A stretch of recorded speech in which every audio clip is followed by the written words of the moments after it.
¿Ya? ¿Qué más? Por alguna... A ver, la secundaria tiene anomalías de los datos femeninos, por ende tienen dolor, no se dan frente. Ya. Y bueno, ahí había endometriosis, miomas. O sea, decía que primero la primaria tenía una causa idiopática, lo que sabía, y aparte es cuando no ha tenido regla, o sea, nunca menstruado. Y la secundaria era cuando sí tenía y se dejó de menstruar, y aparte, esa sí era para enfermedades pélvicas. Ya. Hay otra definición y es por tiempo, ¿no es cierto? La dismenorrea primaria se supone que es aquella dismenorrea que empieza desde que la paciente inicia con sus ciclos menstruales, específicamente en los primeros 12 meses, en el primer año. Si es que la paciente empezó con estos dolores desde el inicio, podemos decir que es una dismenorrea primaria que no tiene otra causa que genere dolor. La dismenorrea primaria, fisiopatológicamente, como ustedes dicen, es que no hay alguna alteración, no tienes tumores, no tienes una enfermedad como que te demuestre porque puedes tener dolor. Pues la dismenorrea primaria le ponen ahí como teorías de que hay una sobreproducción de prostaglandinas y eso es lo que genera pues, el dolor y las contracciones muy fuertes durante la eliminación del endometrio y eso genera dolor. El problema de la dismenorrea primaria es que, claro, como no tienes una causa específica, al principio es como complicado determinar qué tratamiento le puedes dar a la paciente. En las dismenorreas primarias, asumiendo que no hay problemas físicos y solo esta sobreproducción de prostaglandinas, lo que inicialmente se hace es medicar con analgésicos para mejorar el dolor pélvico. Pero siempre se tiene que hacer una investigación de cualquier otra causa orgánica que pueda generar el dolor. De ahí viene la dismenorrea secundaria, que obviamente es un dolor pélvico que empieza, un dolor cíclico, que empieza después, ya con los años puede aparecer, no necesariamente es una dismenorrea o un dolor por el que has estado desde que empiezas a menstruar, sino que aparece muchos años después. Y la dismenorrea secundaria se llama secundaria porque quiere decir que es secundaria a algo. A un quiste, a un tumor, a un mioma, a la endometriosis de la que hablamos la vez anterior un poco, a los pólipos, que tienes una causa específica, ¿ya?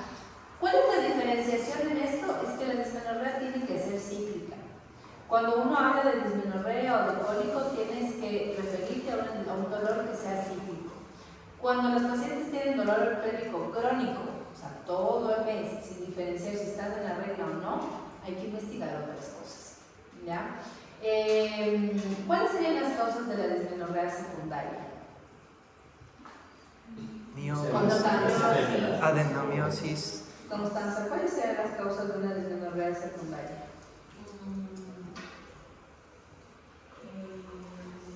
Puede ser enfermedad. ¿Enfermedad qué? Ya. La EPI puede ser una causa de dismenorrea secundaria. ¿Cuál sería la causa que, como así, usando la lógica, tú dirías capaz una EPI no? No, basándome en lo que estás diciendo, en la EPI. ¿Por qué una EPI la pondrías como una última opción? Porque es como una infección. Pero también tiene dolor.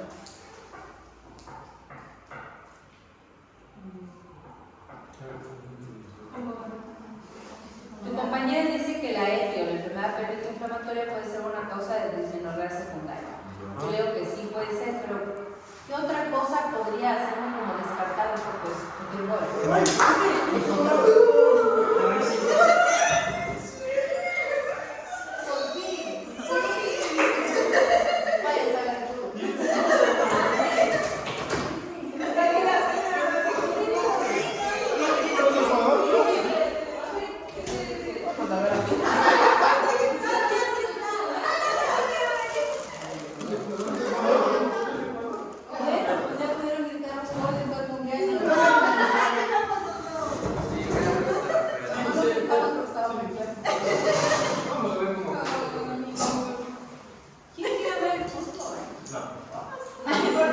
Hey, oye, pero ¿por qué mientes?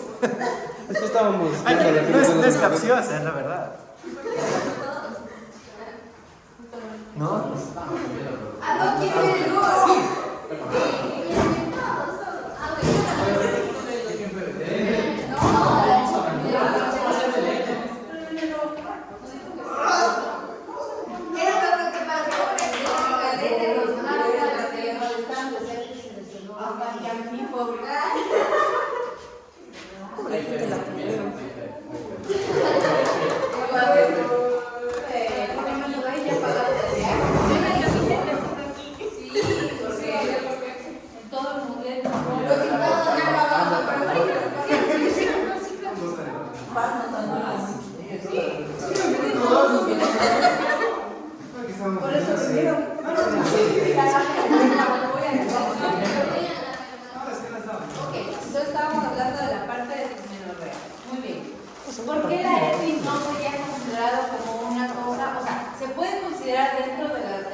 por bacterias. Y otra vez conversábamos por enfermedades de transmisión sexual, generalmente por el monococo y por la clamidia específicamente. Hay otras bacterias que pueden tener EPI, pero principalmente es el monococo y la clamidia.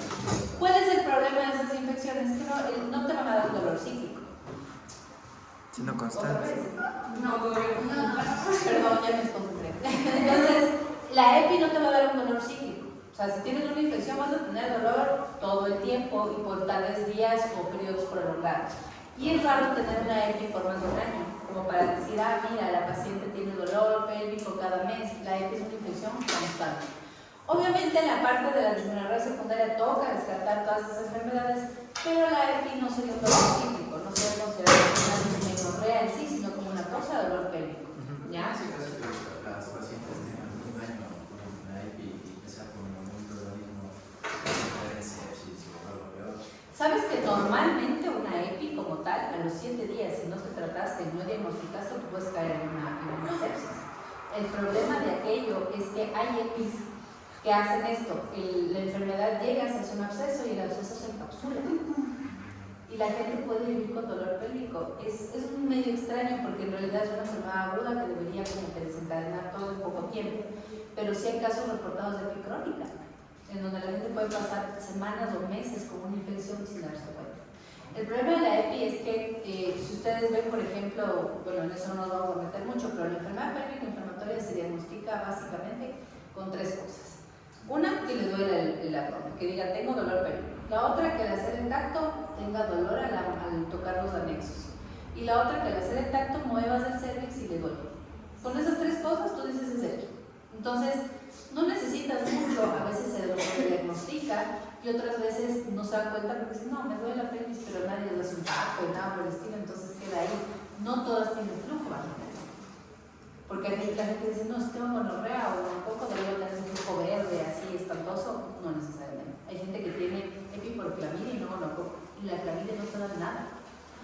Nada de sintomatología externa me refiero, no te da dolor pélvico y se mata haciendo un montón de adherencias de la parte interna.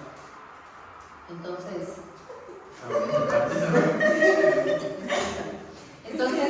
esa podría ser, es una causa de dolor pélvico, pero es difícil decir que es una causa de dismenorrea secundaria. ¿Qué otras causas de dismenorrea secundaria tenemos? Miomatosis, por si acaso, miomatosis y leiomiomatosis es lo mismo, ¿no? Ajá, leiomiomas es lo mismo que miomatosis. La parte de los quistes, ¿qué opinan ustedes sobre el ovario poliquístico como causa de dismenorrea secundaria? Por lo que... Ah, pero no es porque se engresa más el endometrio. Por lo que hay más quistes. Pero esos quistes no deberían doler. El dolor no podría estar más asociado a que se reviente un quiste porque eso es otra cosa. Un quiste solitario como tal, sí. En ovario poliquístico no. Aquí a mí lo que me interesa mucho es que ustedes también aprenden a diferenciar dos cosas. Y esto sí es básico para ustedes. Cuando una paciente les dice que tiene quistes en los ovarios, hay que ver una cosa. Cuando ustedes tienen un ovario y tienen un montón de bolitas, ¿no es cierto? Que tienen más de 10, 12 bolitas que miden 10 milímetros cada una y demás. Esto es un ovario poliquístico. Esto es un ovario poliquístico, porque lo normal es no tener más de 10 folículos primordiales elegidos. El problema del ovario poliquístico es que eliges demasiados. Una cosa importante del ovario poliquístico es que el ovario poliquístico sí puede generar dismenorrea, pero los niveles de dismenorrea que genera un ovario poliquístico no son dismenorreas que te alteran tu calidad de vida. Te va a doler, vas a tener tal vez un EVA hasta un 5/10, que digas, chuta, si me duele, me voy a tomar una pastillita, pero no más. ¿Por qué puede doler? Porque acuérdense que el ovario, aparte de tener tantas bolitas, crece. Aparte del parámetro de tener más de 10 bolitas o más de 10 folículos primordiales que midan 10 milímetros, el volumen es de más de 10 cc. O sea, el ovario pesa, porque estos obviamente como que se cargan de folículos y pesa demasiado. Al pesar, jala el ligamento uterovárico y eso puede generar dolor. ¿Ya? Entonces, por esa parte podría generar dolor el ovario poliquístico. No es tan loco pensar que el ovario poliquístico genera dolor, pero no dolores que tengan síntomas vasovagales. Por ejemplo, pacientes de las que se les baja la presión, que tienen náusea, vómito. Decir que es un ovario poliquístico es complicado, ¿ya? La otra patología que ustedes tienen, o que puede también generar dolor pélvico, es que tengan en un ovario un quiste gigante. Esto es diferente. Si ustedes tienen una paciente con un quiste ovárico por sí solo, el quiste ovárico sí tiene riesgos de algunas cosas. Torsión ovárica, de romperse y de generar a veces sangrados pélvicos. Este quiste de aquí, ¿cuándo consideramos que esto es un quiste?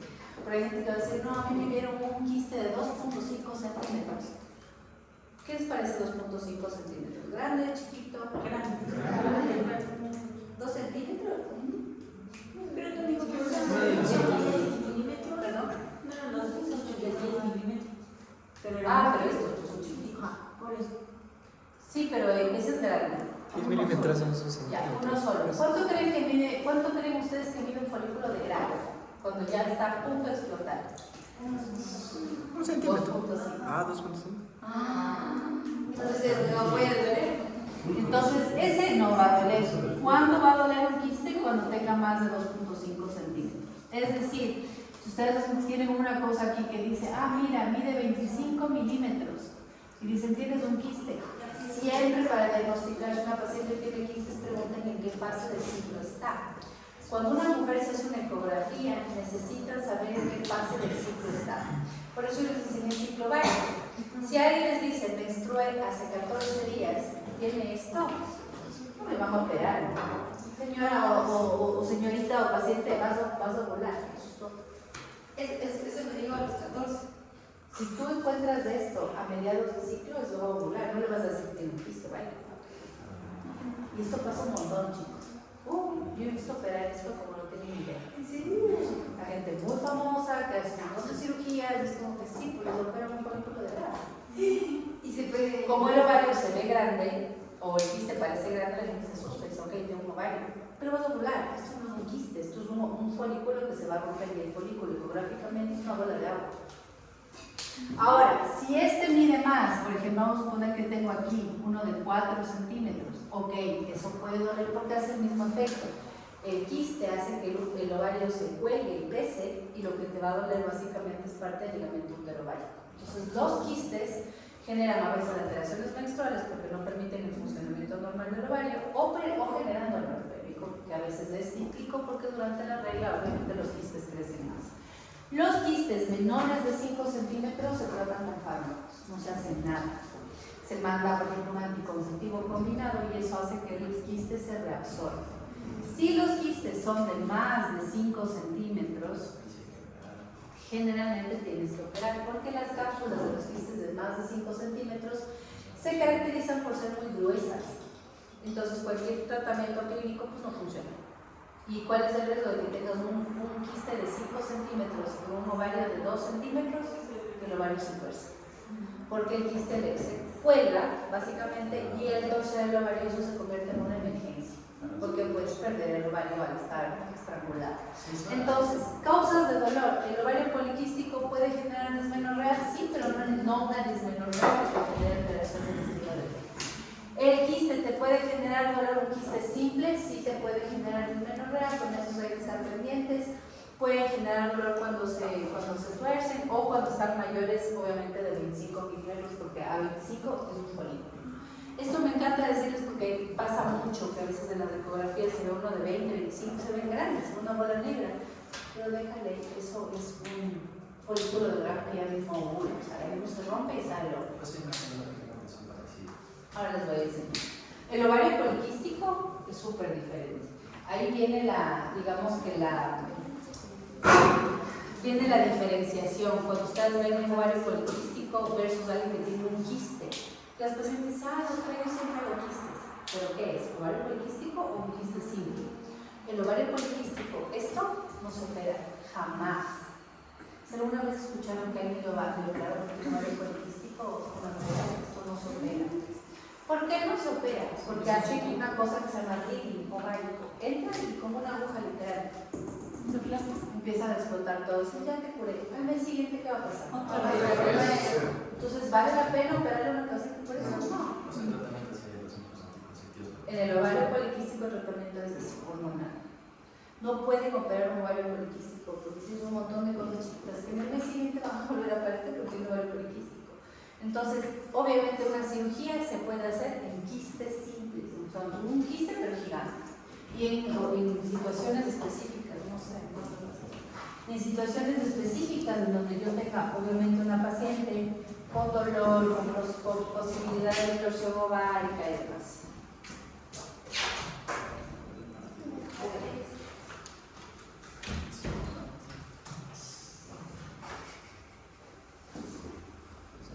¿Qué otra cosa puede generar dismenorrea? Los miomas. Los miomas, que eso ya vimos un poquito en la clase anterior. Son tumores, como decíamos, de la pared, que se puede generar pólipo. Muy bien. Todo lo que hablamos en la clase anterior, como causas de sangrado anormal, que son dentro del acrónimo SPAN, que son básicamente estructurales, que eran los pólipos, los miomas, la adenomiosis.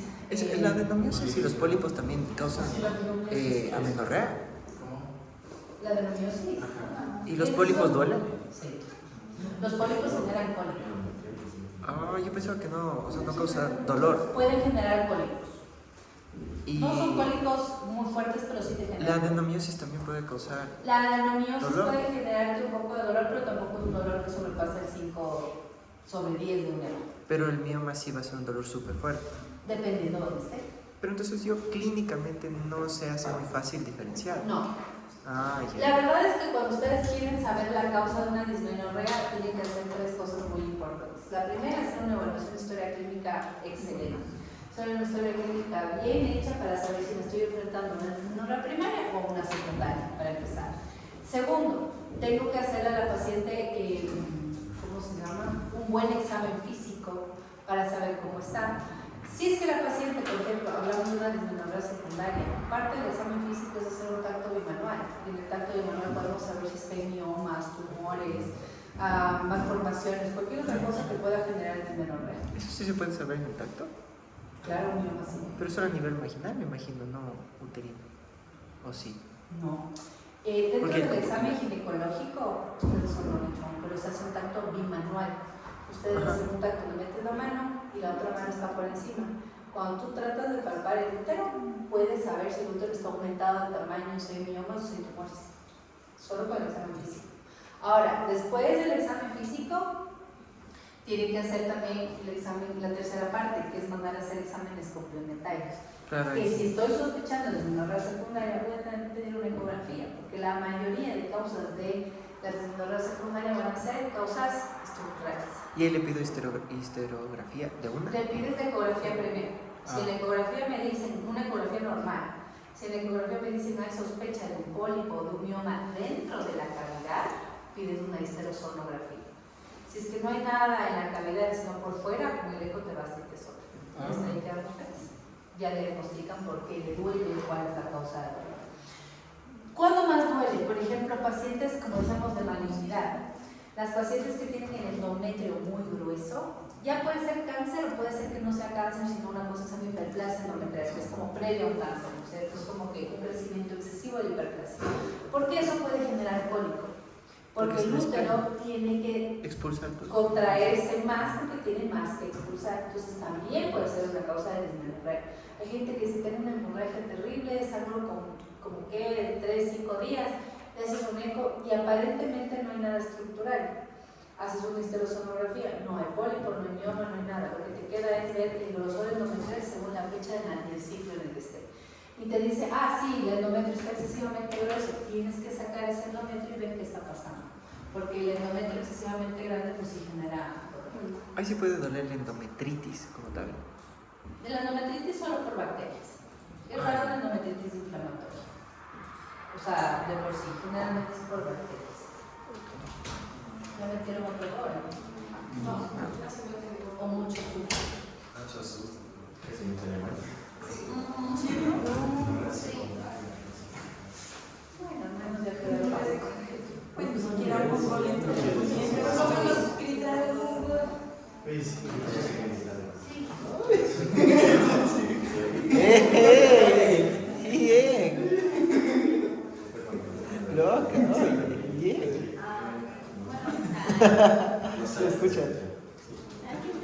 Qué ganas de gritar.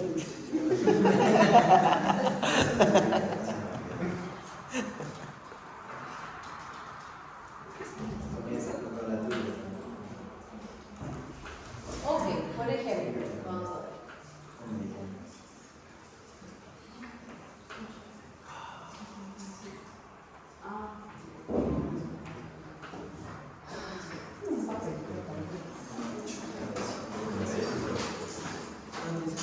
Nada, disculpa, ya estoy, ya no sé. Como en el MSP. La misma mascarilla toda la semana.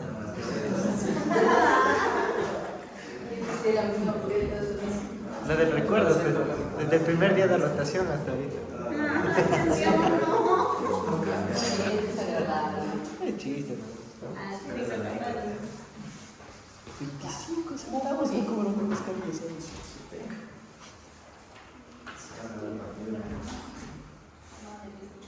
¿Qué cosa?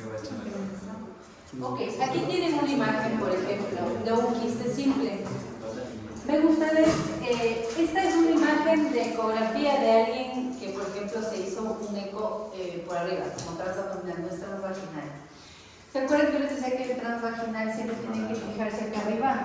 El transvaginal es más chiquito, porque los cristales o el transductor es chiquito, pues el que entra dentro de la vagina. El que se pone transabdominal es más ancho, entonces este es transabdominal. Entonces, en este transabdominal, ahí le hicieron esta ecografía. Esto que ven aquí, ¿qué será?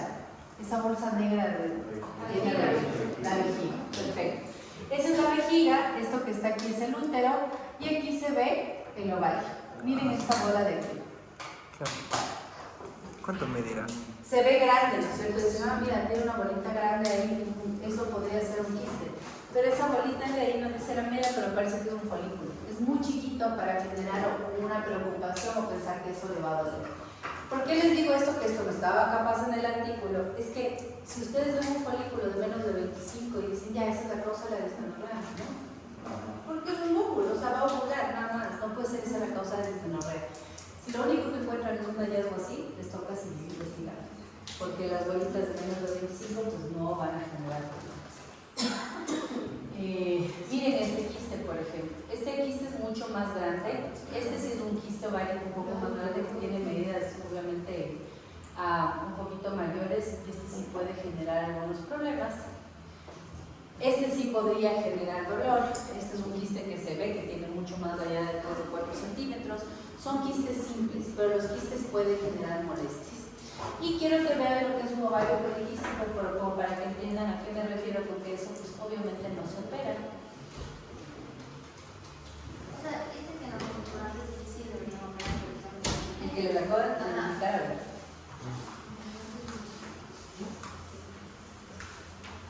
¿Y hasta cuánto llegan a medir los quistes en el ovario poliquístico? Menos de 10 milímetros. Ah, ya. Entonces, miren, por ejemplo, ese es un ovario poliquístico. ¿Ya? Nunca se van a olvidar cuando vean una ecografía así. Los ovarios parecen como panales de abejas. Tienen un montón de bolitas. Y hay ovarios que son gigantes. Por el acúmulo de bolitas, el ovario pesa más y se vuelve más grande. Y esto es lo que podría generar dolor cíclico de alguna manera. Entonces, La distensión que ¿cómo sería el tamaño hace que se estire la cavidad? ¿Eso duele? no. En el ovario poliquístico el problema es que el ovario pesa mucho y cuelga de un ligamento que es el uterovario, que es uno de los que más molesta. Si el ovario está muy grande y empieza ya a colgar del uterovario, te va a dar molestias y puede generarte un poco más de cólico. Lo mismo pasa con los quistes grandes, que igual al colgar generan más peso y pueden torcer el ovario. Básicamente la causa de dolor sería la misma, pero el tratamiento es muy diferente. Si es que tienen ovario poliquístico, es tratar la causa base del ovario poliquístico, que ahora ya saben ustedes que ya no se llama ovario poliquístico, sino como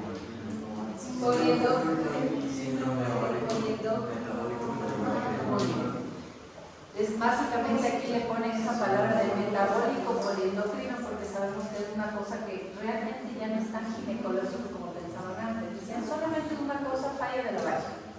Y eso te da acné y baby, entonces era como que nada más. Ahora sabemos que la resistencia a la insulina es una de las principales causas de ovario poliquístico poliquístico y el ovario poliquístico es una principal causa para resistencia a la insulina. Es como que es un círculo vicioso. Si yo no trato la resistencia a la insulina, me va a dar ovario poliquístico. Y si no trato el ovario poliquístico, me va a dar resistencia a la insulina. Entonces, y va más allá de eso, va un poco más direccionado a la parte también de la obesidad y demás, que puede traer consigo una resistencia a la insulina no tratada. O sea, hay gente súper flaquita, obesita, que tiene resistencia a la insulina y ovario poliquístico, que por ahora probablemente no tenga mayores problemas, pero si no se trata, en la adultez puede llegar a tener obesidad o sobrepeso gracias al ovario poliquístico. ¿Ya? Entonces, es una cuestión metabólica, pero en el ovario poliquístico hay que tratar primero la causa. Como verán, esto, ustedes cuando se meten a operar un ovario poliquístico o vean que alguien haga esto, no van a ver nada. Esto, macroscópicamente, solo ves un ovario lleno como de globitos chiquititos y dices, no, pues, o sea, no hay algo que operar. Ahí lo que se hace es lo que se llama drilling, que hacían antes. Y ahora gente que también no es muy eficaz eso, que les opera, es que tengo ovario poliquístico y me operaron. Es como, ¿quién te opera un ovario poliquístico? Es un problema metabólico, un montón de veces. Y es un problema metabólico, no es un problema básicamente de un quiste como si. Un quiste solitario, como el que vimos hace rato, en cambio es diferente porque esos quistes se pueden generar porque hubo alguna vez alguna falla de ovulación. Entonces, el quiste que debió haber salido, debió haberse roto en la ovulación, no se rompió. Pero esto se trata con medicación, como decíamos, hasta cierto punto. Si es que tiene más de 5 centímetros, generalmente son operables por el riesgo de torsión ovárica. ¿Ya? La adenomiosis, me preguntabas tú como causa también de la dismenorrea secundaria. En la dismenorrea secundaria, la otra causa es esta, que es como es un tipo de endometriosis, como les explicaba yo la vez anterior. La adenomiosis quiere decir que el útero, que se supone que está así, y nosotros tenemos el endometrio acá adentro, este endometrio decide meterse hacia acá. Entonces, si el endometrio decide invadir el miometrio, o meter glándulas en el miometrio, a la final lo que hace es romper las fibras miometriales y el útero deja de tener la consistencia dura. A algún momento ustedes van a ver en patología, no sé, un útero. El útero es un músculo, es súper duro, es una bola durísima. Entonces, ¿se puede decir que es tejido que invade el útero? Ajá, es el endometrio metido en el miometrio. Entonces, al hacer esto, rompe las fibras musculares. Cuando una mujer se saca el útero porque tiene hemorragias y demás, dices, puede ser que tenga adenomiosis, porque la única manera de diagnosticar eso es histopatológicamente. Van a sacar el útero y el útero es una esponja. Ya no es duro como normalmente sería, sino es súper suavito. Y dices, solo viendo o tocando, entonces eso es adenomiosis. Porque el útero pierde completamente su consistencia muscular. Entonces tiene básicamente esto. Entonces cuando se hace muy suave en cada regla es como que sangras y tienes hemorragias. ¿Ya? ¿Qué más? ¿Cómo es el manejo de esto, de la dismenorrea secundaria? ¿Qué manejos por causas? Dependiendo de qué causa o qué le causó a cada paciente la dismenorrea. Si es que la dismenorrea es por miomatosis, tiene que sacar los miomas. Ojo, que cada patología tiene que revisarse bien, porque ya hablamos con ustedes de miomatosis. No todos los miomas se sacan. Los miomas se sacan solo dependiendo si dan síntomas, si dan molestias o dependiendo del lugar donde están, o del tamaño también.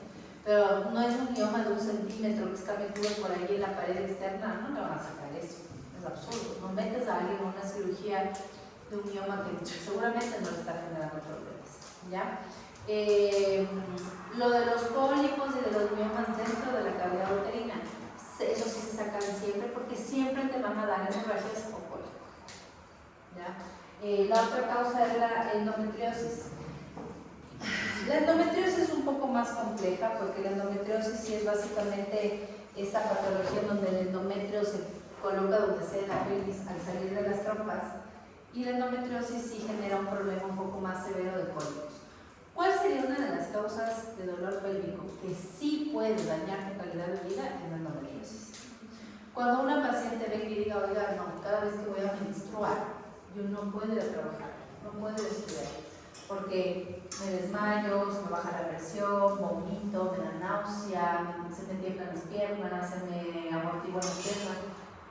esa paciente es muy candidata al diagnóstico de endometriosis, porque ninguno de los anteriores puede generar un dolor que te haga sentir así. Ni siquiera los miomas, que son tumores sólidos, generan dolores así como que te descompensen. ¿Ya? También otro punto importante con la endometriosis es que en la endometriosis generalmente las pacientes que tienen esto sí tienen sangrados uterinos más o menos abundantes. Por eso existe la posibilidad mayor de la menstruación retrógrada. ¿Ya? Entonces siempre tienen que preguntar flujo, cólicos, cuándo se dan los cólicos, cuándo se da el dolor pélvico, si es cíclico, si no es cíclico, si apareció justo cuando empezó a menstruar para decir, ok, es dismenorrea primaria, o apareció con los años y decimos, no, es dismenorrea secundaria. La dismenorrea primaria inicialmente solo la tratamos con AINES, inhibidores de la COX-2, para evitar obviamente la inflamación y el dolor que genera supuestamente el exceso de prostaglandínas. Las dismenorreas primarias en gente jovencita, obviamente en gente que recién empezó a menstruar 15, 16 años, 14 años, no le vas a decir que tiene un mioma. Es complicado pensar que tiene un mioma. Igual se hacen ecografías, se investiga, pero es muy raro. ¿Cuánta gente creen ustedes que va al día a una consulta o cuánto creen que es el porcentaje de personas que se quejan de dismenorrea? Más o menos del 80%. El 80% de las consultas ginecológicas es porque alguien tiene cólico menstrual. La mayoría. Entonces, por eso hay que definir bien qué tipo de cólico, cuál se eleva, cuál es la escala del dolor, algo desencadena el dolor, algo mejora el dolor. Siempre tiene que ser esta escala de evolución del dolor. Aquí nos sirve exactamente igual.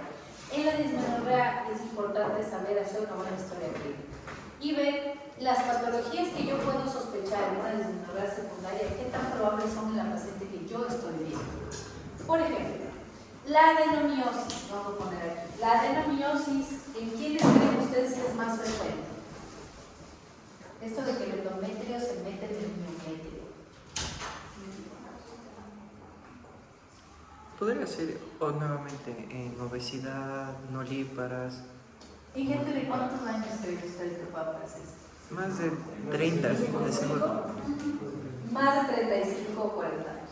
O sea, es una enfermedad que se da con el tiempo y aparentemente algunas personas también le ponen como que podrían ser las cesáreas de los procedimientos uterinos que pueden generar como que el endometrio se pase al miometrio. Pero esta no es una enfermedad de gente joven. Si tú le dices a alguien a los 20 años tengo muchísimo dolor, no va a pensar que tiene adenomiosis. Realmente va a ser lo último en lo que voy a pensar. Nunca se descarta la posibilidad, pero es un diagnóstico que lo dejas como por abajo porque el grupo etario. Miomatosis, ¿en qué grupo creen ustedes que está? Ay, sí, De edad. bien grande. O sea, puede ser. Chuta, desde que menstruó. Si le ponen 35 años, 30-35 años de aparecimiento de miomatosis, pero si hay gente más joven con miomas. Pero como rango promedio entre 30 y 35 años es como que hay bastante miomatosis uterina. Endometriosis. Desde los 25 años. Entonces hay gente, eso como promedio, porque hay gente que presenta antes y gente un poco más tarde, pero la endometriosis sí empieza temprano, porque se supone que la endometriosis debe tener un factor genético para que tú generes endometriosis. Porque yo les decía que esta menstruación retrógrada ocurre en el 85% de las mujeres. Entonces, en el 85% tendríamos endometriosis, pero no todo el mundo pasa, porque no todo el mundo tiene la predisposición genética a que esas células se peguen y hagan de las suyas dentro de la pelvis. Entonces, siempre tiene que ver un poco la edad para decir, ok, ¿qué cuadro podría a mí darme, por ejemplo, una dismenorrea en alguien de 22 años, una dismenorrea terrible? Uno, tengo que ver que no tenga quistes. Los quistes ováricos simples, sobre todo, son súper frecuentes de gente joven, súper frecuentes, porque si tú estás ovulando y en un momento, por ejemplo, hoy, tenía que ovular y esta cosa no se rompió, el pico fue insuficiente de LH, no se rompió, voy a hacer un quiste. Y hay pacientes que te dicen, doctora, pero usted me vio el mes anterior y no tenía nada, no me revisó bien. No, porque los quistes así pueden aparecer de un mes a otro. Los quistes simples pueden aparecer de un mes a otro. ¿Y hay factores desencadenantes? Perdón. ¿Puede haber factores desencadenantes o no tanto? De los quistes. Por ejemplo, las pacientes que toman anticonceptivos, cuando dejan de tomar los anticonceptivos pueden aparecer quistes. Por eso es importante hacer historia clínica. Otra cosa que también puede generar este tipo de quistes, adivinen qué, los anticonceptivos que no tienen estrógenos. ¿Por qué será? Según el ciclo que ya revisamos. Porque no hay el pico de estrógeno que haga el feedback negativo con el ILH. Fue Se positivo. supone que el pico de estrógeno no existe en ningún anticonceptivo porque no hay ovulación, pero cuando no tienes estrógenos en el anticonceptivo, el estrógeno está extremadamente bajo, no tienes ni siquiera menstruación, los que casi solo tienen progestágenos. No existe ni siquiera una pequeña elevación de nada y puedes tener a veces la probabilidad de crecimiento, pero no explotan. No hay el pico, pero sí hay aumento de estrógeno en las pastillas. Las pastillas tienen un nivel estrogénico, pero las que no tienen estrógeno, el estrógeno está tan bajo que tú vas a querer ovular, pero obviamente el quiste se va a quedar ahí, o sea, vas a tener como una estimulación por parte de las hormonas internas, pero la ausencia de estrógeno en la pastilla hace que haya más quistes. O sea, las pastillas que no tienen estrógenos, los dispositivos que no tienen estrógenos y el implante generan quistes. Que hay que estar pilas, porque con los implantes, por eso cuando una mujer tiene un implante subdérmico, tiene que hacerse chequear semestralmente, porque los quistes pueden aparecer si no tiene estrógenos. Entonces, ahí por ejemplo, si una paciente dice estoy tomando un anticonceptivo que no tiene estrógenos y he empezado como que hace 2 meses o un mes con un dolor intenso, haga un eco porque hay una alta sospecha de que he hecho un quiste. Ese dispositivo del que hablábamos, que es una maravilla, que corta la menstruación y demás, no tiene estrógenos. Entonces, deben tener un pelo. El pelo es este que puede generar quistes. Adivinen cómo pueden hacer que se reabsorban estos quistes. Anticonceptivos con estrógeno. Nada, estrógenos. No necesariamente anticonceptivos. Digamos que la paciente no puede usar anticonceptivos con estrógenos por mucho tiempo. Entonces, tú no le vas a cambiar la medicación habitual, pero le das un poquito de estrógeno tópico. ¿Y por qué no podría tomar anticonceptivos con estrógeno? Hay gente que no puede, por trombosis, por insuficiencia venosa profunda grave, severa, migraña. Las migrañas son una contraindicación, bueno, ya no es absoluta, pero es una contraindicación relativa para el uso de anticonceptivos. Alguien que tenga, por ejemplo, eso, básicamente, migraña, problemas hipertensivos, problemas con vasos, con trombosis. Ok. ¿Qué otra causa hay? Las otras causas, por ejemplo, los pólipos. Los pólipos tampoco son frecuentes en gente muy joven. Los pólipos igual empiezan apareciendo a partir de los 30 años, 35, igual que los miomas. Pólipos, miomas y demás. O sea, los pólipos, los miomas, ¿cómo se dice? Los miomas no están acompañados de los pólipos. Ok, Acompañada de pólipos. o sea, porque decía que había cosas que eran de miomas que acompañados también de pueden cólico. traer pólipos. ¿Qué fue? ¿Qué está flotando?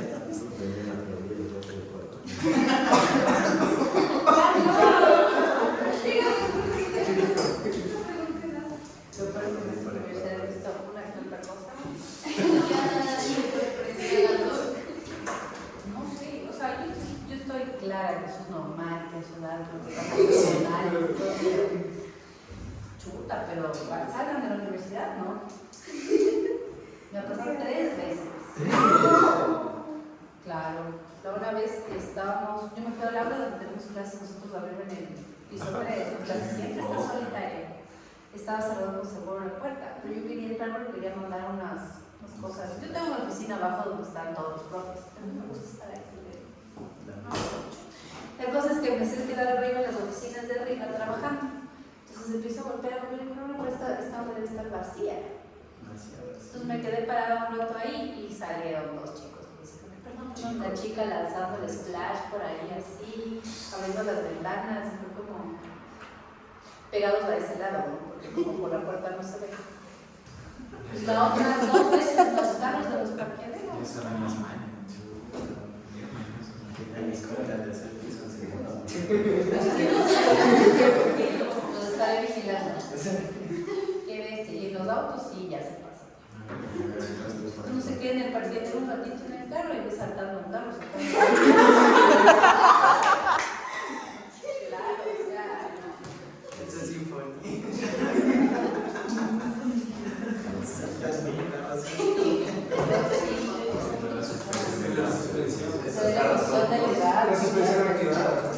Claro, apagado. Entonces, bueno, hay varias causas entonces en dismenorrea. Y para sospechar las causas de dismenorrea siempre tiene que ver el grupo etario. Eso es importante, porque no todas las causas pueden estar presentes en todas las mujeres. Si alguien de, por ejemplo, de, no sé, de 48 años, que nunca ha tenido dismenorrea en su vida, está ya más cerca de la menopausia que nada, les empieza a decir, oiga, tengo dolor, yo nunca he tenido dolor, vamos a empezar a tener endometriosis. Rarísimo que recién a los 48 tengan endometriosis primero. ¿Qué podría ser algo que pueda aparecer de la noche a la mañana? Un quiste. ¿O qué podría aparecer por su grupo etario? Mioma. Un mioma. ¿Ya?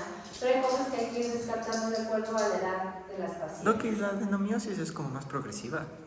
Es progresivo. O sea, ella va a decir que comenzó el sangrado Claro. fue aumentando poco a poco. Sí, pero la adenomiosis puede decirte, por ejemplo, doctora, hace 2 años vengo sangrando cada vez más, ahora saco un montón, saco los 5 o 7 días, pero me pongo 10 fallas nocturnos al día, o sea, anemia. Eso le quería Ahí, preguntar. y tú le haces un eco, mandas a hacer un eco, no hay quistes, no hay tumores, no hay pólipos, no hay miomas. El endometrio no está grueso, sospechas de la adenomiosis, no hay más.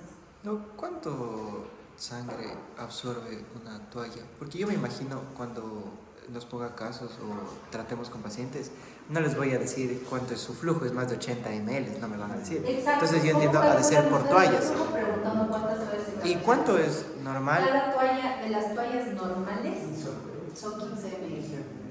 Una 15. toalla normal absorbe 15 ml. O sea, hasta 5 tal vez. ¿Cómo te suena? Porque son 80 ml al día, entonces 5 al día está bien. Así. Claro, no, pues. No, pues si te cambias como 4 o 5 veces, o sea. Ya, No sé. pero digamos que cada Disculpa mi ignorancia.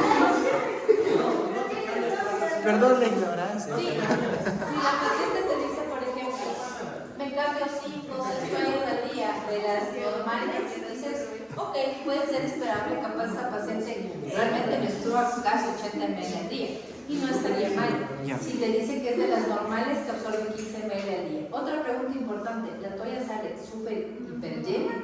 ¿O es como la mayoría de mujeres se cambia cada 3 horas, pero por aseo, porque no huele mal, para no mancharse? Eso es diferente, porque las toallas si se cambian cada 3 horas y me dices, sí, pero no sale manchada, no puedes contabilizar los 15 ml, pero capaz no llegó ni a los 3 ml. Entonces, preguntas, ¿cuántas toallas te cambias al día? ¿Te cambias solo por aseo o porque realmente salen como muy llenas? Eso es otra cosa. Las toallas nocturnas absorben 30 ml cada toalla. El doble. Claro, entonces es que una toalla nocturna, por ejemplo, te dicen yo los primeros días uso toallas nocturnas, yo uso unas 4 o 5 al día, ya está menstruando 150 ml al día. Ya ahí dices, ya, entonces no son un montón. Esa es una manera. La otra, las copas menstruales. La mayoría de copas vienen con medida. Entonces, hay copas que tienen, por ejemplo, no me acuerdo si hay una copa que tiene 20 ml, 15, de acuerdo si eres si nunca has tenido bebés, si tienes bebés, también la talla, el ancho de la copa. Pero hay copas que tienen medidas, 15, 20 ml, entonces es más fácil para la paciente medir y decirte si la copa sale llena. O te dice, no, sabe que me cambio cada 8 horas y sale casi nada, me cambio por hacer. Y los tampones, exacto, los tampones, los normales absorben 10 ml y los que son de alto flujo absorben hasta 20 ml. Los tampones en realidad, los asilos que sean de alto flujo no absorben tantísimo, hasta 20 ml. Por eso se tienen que cambiar más frecuentemente. Entonces así ustedes pueden ir haciendo un cálculo más o menos de... Hay gente que, por ejemplo, usa tampones y también usa toallas. Entonces te dice, uso el tampón, pero yo sé que pasan 2 horas y el tampón no va a durarme mucho y la toalla también se va a mojar. Entonces tienes que hacer el cálculo de qué toalla usa y qué tampón. Hoy sí Hay está gente que usa complicado. un montón. Yo tengo pacientes que usan toallas nocturnas en el día, o sea, porque si no me aguantan ni un teo, el tampón dice, el tampón sale volando por ahí, no. Se pone una toalla nocturna porque no funciona. O sea, el Adenomiosis. constante que no. Adenomiosis. Dependiendo de la edad que tenga la paciente. Pero no es del flujo normal de 8 a 80, bueno, de 5 a 80. Claro, pero Siempre. a ver, si una paciente tiene hemorragias así tenaces y tiene 20 años, ¿ustedes van a decir adenomiosis? No, No creo, porque tiene 20 años. Ay, no sí. es un grupo etario en el que aparezca adenomiosis. endometriosis. Podría ser endometriosis, pero endometriosis como causa de dolor. Y como No es causa que de la sangrado. endometriosis te genere hemorragia, la hemorragia genera endometriosis. No, es que el pólipo es más como poca sangre durante tiempo, ¿verdad? Sí. O sea, más bien un mioma. Podría ser, pero digamos que tiene 19 a 20 mioma. Ay, sí, no sé, ¿qué sería? Podría ser un quiste. Podría ser un quiste a veces genera El quiste hemorragia. el quiste va a generar hemorragia. Puede generar alteraciones menstruales. No tiene quiste. ¿Qué otra cosa pensarías tú que le puede generar hemorragia? Hiperplasia endometrial. En la gente joven también no es común la hiperplasia endometrial. No es Pero común. no. Joven. La hiperplasia endometrial es más común en gente mayor. Pero tienes que fijarte siempre. Por eso yo les decía que hay valores durante el mes. Este 16. Si la paciente recién menstrua y está postmenstrual, es 3 a 4 milímetros. Si la paciente está a mitad de ciclo, como ovulando, está entre 8 a 10 milímetros. Y al final, cuando ya estás a puntito de menstruar, el máximo es de 16 milímetros. ¿Qué pasa si la paciente te dice, ya estoy recién ovulando, doctora, todavía estoy en el día 14 y encuentras 20 milímetros? Tiene hiperplasia endometrial bien puesta, porque él tiene 20 y recién le faltan 14 días más para que siga creciendo ese endometrio. Ya sé que la paciente está menstruando excesivamente por un endometrio excesivamente O gordo. sea, sería posovulación. Ahí es cuando puede llegar hasta los 16. Y durante la ovulación. 16 cuando llegas a menstruar. Ay, o sea, al final de la ovulación. En la ovulación, o el día 14, 12, tienen entre 8 a 10 milímetros. Ay, ay, ay. Y es trilaminar. Bueno, es una característica que se ve en la ecografía. Y más bien. Cuando ya va a menstruar, máximo hasta 16. Y después que menstrua baja 3. hasta 3. 4 milímetros. Ok. ¿Cómo es el endometrio de una menopáusica? 3, 4 milímetros. Ya. Por eso las menopáusicas no menstruan, porque es como que todo el tiempo estuviese pelado el útero, y ya no hay crecimiento endometrial. Entonces, en una mujer menopáusica, 3, 4 milímetros.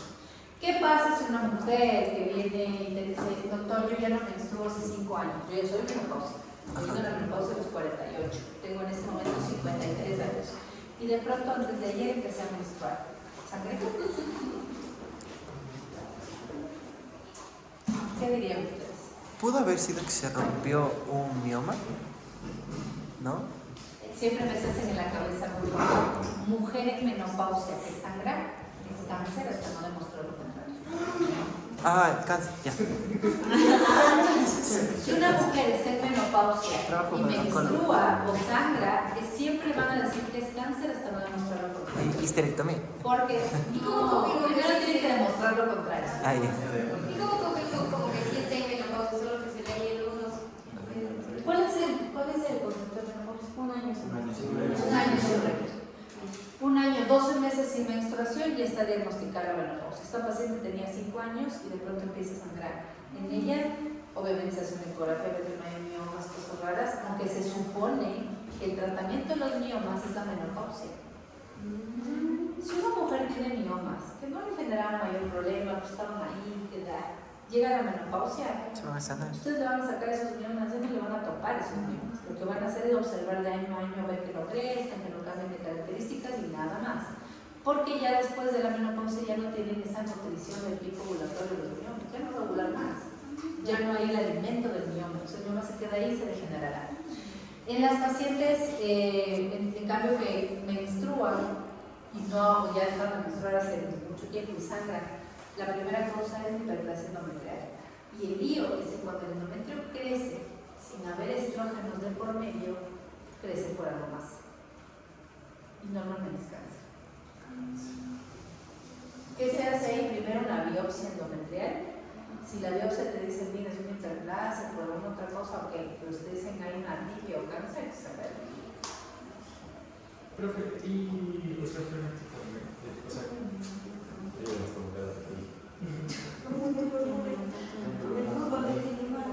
Y esa es buena de infarto.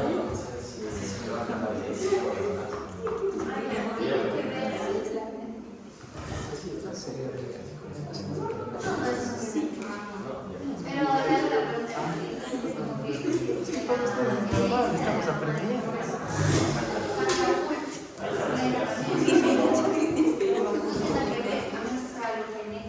La parte del sangrado, no, el volumen no. A ver, hay gente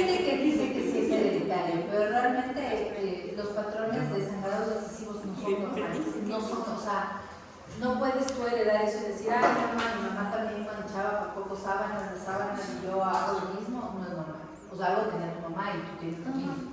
Pero el flujo, la cantidad de sangrado no es hereditario ni el número de los días tampoco. Si es que la paciente tiene un flujo excesivo, o sea, como un parte del sangrado, de hino normal, que hablamos de la clase anterior, tiene que investigar las causas. Todo ese acrónimo del pánico sirve tanto como para el sangrado uterino normal, como también algunas para la parte de dismenorrea, sobre todo las estructurales. Entonces hay que ver en qué periodo, en qué grupo etario da, en dónde es más frecuente, cuál podría pensar en una mujer joven, cuál podría pensar en una mujer mayor, cuál podría pensar en una mujer menopáusica, como causa de tanto de sangrado anormal como de dismenorrea. Por ejemplo, una paciente en menopausia que diga que tiene dolor pélvico, no cíclico porque ya no tiene regla, pero todavía sí tiene un dolor pélvico, sí tienes que ver que no haya hecho quistes. Porque un quiste en la menopausia también es peligroso. ¿De dónde aparece un quiste si ya no ovula, ya no tienes estrógenos ni picos? ¿Por qué puede aparecer un quiste? Siempre en la menopausia hay que sospechar de cosas no muy buenas. Cuando tienes quistes de aparecimientos, pues sí, como que de pronto apareció y ya la señora de 5 años no menstrua, porque de pronto sangra. Ok. Listo, chicos. Nos vemos el día lunes. El lunes les tomo la prueba. Sí, ya no, la mayoría votaron 11 que sí se hace la prueba. Ya, todo nada.